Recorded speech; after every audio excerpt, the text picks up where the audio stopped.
আসছে নতুন ধারাবাহিক রাজা কি রানী। ইতিমধ্যে সকলে জেনেছি অভিনেত্রী অভিকা মালাকার অর্থাৎ তোমাদের রানী ধারাবাহিকের রানী আবারও রানী হয়ে টিভির পর্দায় ফিরে আসছে তোমাদের রানীর হিন্দি রিমেক, যেখানে প্রধান ভূমিকায় দেখা যাবে অভিনেত্রী অভিকা মালাকারকে। তোমাদের রানী ধারাবাহিকে রানীর ভূমিকায় অভিনয় করার পর আবারও তোমাদের রানী হিন্দি রিমেকে অভিনয় করতে দেখা যাবে তাকে। তোমাদের রানীর হিন্দি রিমেকে অভিকা মালাকারকে কাস্ট করায় অনেকে অনেক কথা বলছে। অনেকেই বলছে সুশান্ত দাস স্টার জলসার রাঙ্গামাটি তীরন্দাজ ধারাবাহিক থেকে অভিকা মালাকারকে বাদ দেওয়ায় সান্ত্বনা পুরস্কার হিসেবে তোমাদের রানীর হিন্দি রিমেকে কাস্ট করেছে তাকে।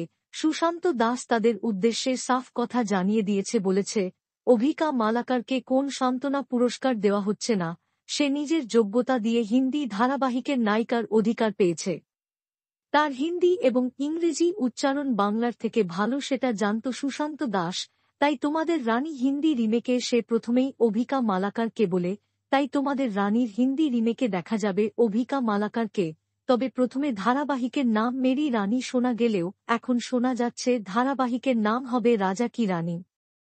প্রোমো শুটিং চলছে, খুব শীঘ্রই প্রকাশ্যে আসবে এই নতুন ধারাবাহিক। আপনাদের কোন নামটি বেশি ভালো লেগেছে, মেরি রানী নাকি রাজা কি রানী? কমেন্টে জানাবেন। বাংলা বিনোদনের এই ধরনের সকল আপডেট সবার আগে পেতে চ্যানেলটি সাবস্ক্রাইব করে পাশে থাকা বেল আইকনটি বাজিয়ে দিন। ধন্যবাদ।